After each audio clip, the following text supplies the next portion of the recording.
When designing a Redis stream consumer group, the choice between Claude and ChatGPT can shape the architecture in subtle but significant ways.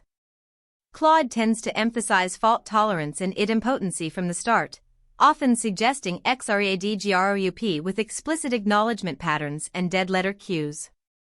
ChatGPT, on the other hand, frequently jumps to a working prototype with simpler error handling, assuming the developer will add robustness later.